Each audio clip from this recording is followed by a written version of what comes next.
네, 궁금해요 교수님 벌써 마지막 시간입니다. 김정희 학과장님과 또 조은하 교수님을 모시고 저희가 계속해서 질문해보는 시간을 가지도록 하겠는데요.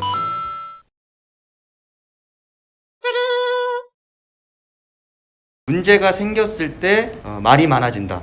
또 생각이 많아지신다. 하나, 둘, 셋. 저도 생각이 많아서. 문제가 생겼을 때 그냥 그 문제에 대해서 그냥 그런가 보다. 혹은 그 문제가 어떻게 그럴 수 있지 고민하신다. 하나, 둘, 셋. 어떻게 그럴 수 있지? 이 문제가 이해가 안 되는데 공감을 할 수 있다. 아니면 이해가 돼야 공감이 된다. 하나, 둘, 셋. 이해가 안 가도 공감은 할 수 저도 있어요. 이해가 안 되지만 공감은 저는 하는 것 같아요. 문제가 생겼을 때 이 문제를 나는 한다면 해결할 수 있다. 아니면 이 문제를 어떻게 해야 되지 하다가 문제가 코앞에 닥쳤을 때 하신다. 나는 한다면 해! 이렇게 하는 한다면. 스타일이에요. 고민을 저는 많이 하는 스타일이에요.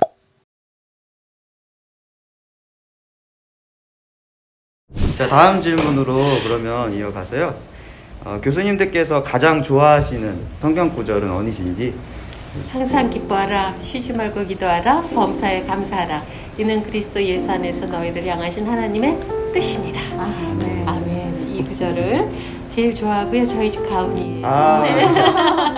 성경 모든 말씀이 하나님의 뜻이지만 하나님의 뜻이다 라고 명시하고 있는 성경들이 몇 개가 있어요. 이 항상 기뻐하고 쉬지 말고 기도하고 범사에 감사하라, 이거는 우리들의 삶의 태도, 목표, 이 모든 걸 다 알려주시는 것 같아요. 그래서 좋아해요. 저는 시편 18편 29편 구절을 되게 좋아하는데, 내가 주께 의뢰하고 적을 향해 달리며 내 하나님을 의지하고 담을 뛰어 넘나이다. 이 말씀을 굉장히 좋아하는데, 이 말씀은 제가 가장 힘들었을 때 시편을 읽다가 되게 은혜를 많이 받았던 말씀. 그래서 내가 힘들다라고 생각해서 좌절하거나 포기하는 게 아니라 하나님께 의뢰하고 의지하면서 내가 넘을 수 없다라고 생각하는 것도 하나님께서 함께 하시면 넘을 수 있다라는 은혜를 많이 받아서 항상 제가 힘든 일이 있을 때마다 상기하는 구절입니다.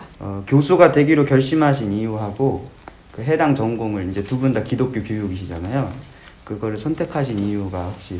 제가 교수가 되고 싶다라고 생각했던 건 아마 대학교 3학년에서 4학년 정도 됐을 때, 그전에는 계속 목회자가 되기를 원했었고, 제가 학교를 다닐 때만 해도 목회자가 되는 과정들이 굉장히 험난했고, 특히 여성의 입장에서는 개척이라는 것들을 필수로 해야 되는 상황에서 자리들이 많이 보여지지 않았고, 하나님께서 왜 나에게 신학을 하게 하셨을까에 대한 고민들을 하다가 나름대로 공부에 대해서 재미있어 한다라는 것을 느끼게 되면서 공부를 쪽으로 계속 가고 싶다라는 생각을 했었습니다. 원래는 신약을 전공을 했었고요. 유학을 가게 되면서 신약과 또 다른 학문들 사이에서 무엇을 해야 될까라는 고민들을 하다가 제가 처음에 민스터 대학에 가면서 거기에 있는 그레이트라인 교수님을 만나면서 그 기독교 교육에 대한 관심을 갖게 됐고, 그러면서 기독교 교육을 전공하게 되었습니다. 저는 교회 다니면서 중학교 때 성경을 잘 가르쳐주는 선생님을 만난 거예요. 그래서 성경을 배우는 게 너무 재밌었어요. 고등학교에 올라가서 나도 내가 이렇게 재밌게 배우고 또 내가 사랑하는 하나님에 대해서 더 많이 알고 싶다 라는 생각으로 신학을 하게 되었는데, 그러면서 제가 하나님께 기도를 한 게 있어요. 뭐냐면 나도 이렇게 그 자리가 어디가 됐던지 사람들을 잘 가르칠 수 있는 사람이 되게 해주세요 하고 중학교 때 기도했고요. 그리고 또 고등학교 때 기도했어요. 그러면서 이제 신학을 공부하게 되었는데 좋은 선생님을 만났죠. 우리 그 감리교회 대표적인 기독교 교육학자이신 은중관 교수님, 그 다음에 또 사회과학적 입장에서 기독교 교육학을 공부하신 강희천 교수님, 두 분을 만나면서 이 가르침에 대한, 또 교회 안에서의 교육의 중요성에 대한 이러한 것들을 더 확연하게 알게 되고, 공부하는 그 기독교 교육학에 대한 공부에 대한 재미를 점점 깊게 알게 되었어요. 그러면서 공부를 하고 하나님의 인도하심에 따라서 정말 가르치는 그러한 자리에 있게 되어서 너무 감사하죠. 매일 나에게 쓴소리를 하시는 목사님, 또 어떠한 조언도 해주시지 않고 그냥 냅두시는 목사님. 어떠한 분이 더 좋은 목사님인가 하는 건가요? 네. 네. 근데 이거는 이 목사님이 어떤 분이든 간에 내가 그거를 어떤 스타일인가가 더 중요한 것 같아요. 만약에 매일 쓴소리를 하는 거를 아까 보면 S 스타일, 그러신가 보다. 또 이번엔 그게 그렇게 말씀하시는가 보다. 이런 사람이면 이게 오히려 나아요. 왜냐면 말 안 해주면 모르거든. 꼭 말해줘야만 아는 그런 스타일들이 있어요. 그런데 N 스타일은 이렇게 되면 막 너무 상처받아갖고 사용 못해요. 그렇잖아요. 그런데 또 그냥 냅두면은 S 스타일은 아니 이거 왜 안 했지? 그러면은 저 몰랐어요. 이렇게 할 수 있는 스타일이잖아요. 그래서 사실은 우리가 이런 사역 현장에서도 어떤 서로 스타일로 만나가는가 하는 것은 나의 성향 또 그분의 성향에 따라서 다른 건데, 그렇다고 우리가 이걸 모두 선택을 할 수는 없잖아요. 그럴 땐 어떻게 해야 되냐. 그래도 나와 다르지만 이해는 할 수 있어. 이렇게 해야만 사람을 보는 눈이 좀 넓어질 수 있고 나 자신도 행복할 수 있고 관계도 유연해질 수 있는 것 같아요. 사역하다가 번아웃이 찾아왔을 때 어떻게 해야 하나요? 이런 질문이 있는데 연애도 그렇고요. 사역도 그렇고 친구와의 우정도 그렇고 결혼도 그렇고요. 처음에는 너무 행복하고 즐겁고 설레고 그래요. 그런데 이제 구체적으로 점점 들어가면 들어갈수록 힘들어요. 근데 그건 또 동시에 뭐냐면 익숙해지는 거기도 하지만은 전문화되어 가는 거예요. 우리가 수영할 때 이 무릎까지 오는 물에 들어가면 시원하고 좋잖아요. 그런데 언제가 제일 힘드냐면 물이 허리에 찰 때. 수영도 할 수는 없고 그렇다고 걸어가려면 버겁고, 근데 조금만 더 들어가면 목까지만 오면 붕 뜨잖아요. 그래서 그때부터 아름다운 수영을 할 수 있잖아요. 사역도 그렇다고 봐요. 왜냐면 저도 대학을 다니면서 개척교회에서 봉사를 했어요. 개척교회 봉사 여러분 아시잖아요. 설교부터 시작해서 온 교회에 일들을 다 해야 돼요. 청소부터 밥하는 것까지. 이 질문처럼 번아웃이 왔어요. 그런데 조금만 더, 그래도 조금만 더 해보자 하는 순간 내 스스로 마치 이 바다에서 물의 부력에 의해서 내가 휙 뜨는 것처럼 그 어려웠던 일들이 다시금 수월해지고 묻혀졌던 기쁨과 이 감사함이 확 올라오더라고요. 그래서 과정상 그런 단계는 덜 있다라고 봐요. 조금 버거울 때 우리가 큰다라는 이야기 가끔 합니다. 그런데 여전히 아마도 우리가 그렇게 좀 아름답게 수영할 수 있는 때를 향해서 뚜벅뚜벅 걸어가는 것도 필요하지 않을까, 그런 생각도 들어요. 네. 때때로는 예수님께서 아무도 없는 곳에 가서 기도를 하시고 쉼을 가지셨던 것처럼 번아웃이 되기 전에 내가 충분히 하나님과 대화를 나눌 수 있는 고독의 장소들을 분명하게 찾으셨으면 좋겠어요. 그래서 그게 1시간이 되든 2시간이 되든 길게는 하루가 되든 개인마다 다르겠지만 하나님과 온전히 있으면서 나 자신의 삶을 복귀해보고 나의 신앙생활을 복귀해보는 시간을 분명히 가졌으면 좋겠고, 차도 계속 휘발유가 채워져야만 가는 거잖아요. 저는 사역자들의 휘발유가 채워지는 건 하나님과 나와의 관계를 다시금 복귀하는 거. 내가 이 마음으로 하나님을 만났고 하나님께서 나를 이렇게 불러주셨지라는 이 뜨거움을 내 안에서 다시 한번 상기시키는 과정들이 매번 있었으면 좋겠어요. 그것이 여러분들이 나중에 나이가 들어서 은퇴하고 나서까지도 이런 규칙적인 생각들을 가진다라면 번아웃이 오더라도 내가 그 번아웃에 짓눌려서 쓰러지는 게 아니라 그것을 진짜 아까 말씀드렸던 것처럼 담을 넘듯이 넘어갈 수 있지 않을까라는 생각을 합니다.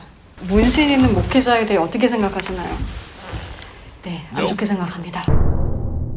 라고 대답하면 안 될 것 같고 그럴 수 있죠. 문신이라는 게 구약 성서에 있어서는 부정적인 의미로도 사용이 되었지만 요즘에는 문신을 종교적인 성향에 의해서 하기보다는 멋스러움으로 승화시키는 경우들이 있기 때문에 좀 자유로워졌으면 좋겠다라는 생각이 들어요. 과거에는 귀를 뚫는 것 자체도 구약 성서에 있어서는 어떤 의미들을 가지고 있었지만 이제는 귀를 뚫는 것 자체가 굉장히 자유의지에서 이루어지는 것처럼 문신 같은 경우에도 조금 더 넓은 아량과 시선을 가지고서 바라봤으면 좋겠고, 혹여나 여러분들 중에 문신을 하신 분들이 있다라면 거기에 대해서 스스로가 부끄럽게 여기지만 않는다라면 당당하게 목회를 하셨으면 좋겠고 사역을 하셨으면 좋겠습니다.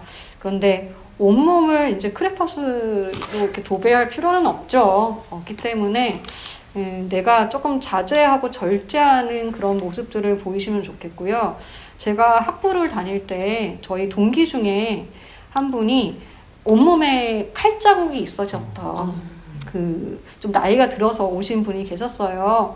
험한 일을 하셨던 거죠, 예전에 뒷골목에서. 근데 그분을 처음 봤을 때는 굉장히 놀랬지만 그분이 가지고 있었던 하나님과의 만남, 그리고 변화됨, 그리고 공부와 그 사역에 대한 열정, 이런 것들이 그분이 가지고 있었던 이 문신이라든가 상처 자국이 이렇게 보여지지 않더라고요. 그걸 다 덮었습니다. 그리고 지금도 참 열심히 목회를 하고 계시거든요. 아마 이렇게 그림이 있다라는, 문신이 있다라는 것 자체가 나에게 있어서의 자존감을 낮게 만드는 것이라기보다는 그걸로 인해서 더욱 교회를 섬기고 성도들을 섬긴다라면 여기에 대한 편견, 선입견들은 다 내려놓게 되지 않을까라는 생각을 좀 해봅니다. 네, 지역아동센터를 설립하고 싶은데 어떻게 하면 설립할 수 있나요? 진로 문제에 대해서 답을 드리고자 합니다. 지역아동센터 같은 경우에 여러분이 아시는 것처럼 자격 조건이 있습니다. 기본적으로 공무원 7급 과정을 7급 이상을 하셔야 되는 거고, 또는 의료 면허가 있어야 되는 거고, 세 번째로는 사회복지사 자격증이 있어야만 가능한 건데, 여러분들 중에 지역 아동 센터를 설립하고자 한다면 1, 2, 3 중에 마지막 세 번째 사회복지사 자격증을 취득하셔야 될 거라는 생각이 들고요. 이 질문에 대해서 궁금해하시는 분들이 고학년들이라면 학점은행제를 통해서 사회복지사 자격증을 취득하시는 게 좋다라는 생각이 듭니다. 병행해서. 그리고 저학년인 경우에는 이제 우리 학과가 복수 전공이 가능해지면서 사회복지학과 복수 전공 지원을 하실 수가 있고요. 또는 부전공을 통해서라도 이 사회복지사 자격증을 취득할 수가 있으니까 이런 것들을 좀 준비해 보시면 어떨까라는 생각을 합니다. 아마 지역아동센터를 설립을 해서 아마 지역에 있는 아이들을 좀 섬기고자 하는 마음들이 있을 텐데 굉장히 중요한 부분들인 것 같아요. 목회를 하면서 그냥 평범한 일반적인 목회를 하시는 분들도 계시지만 이렇게 기관 목회자를 꿈꾸시는 분들이 계시다라면 이렇게 정보들을 좀 검색을 하셔서 필요한 자격증들을 미리미리 취득해 놓으시면 앞으로 목회를 하실 때 도움이 많이 되실 거라는 생각이 듭니다. 신앙의 선배로 또 신학의 선배로 우리 학우분들께 해주고 싶은 말씀이 있으시다면 해주시면 됩니다.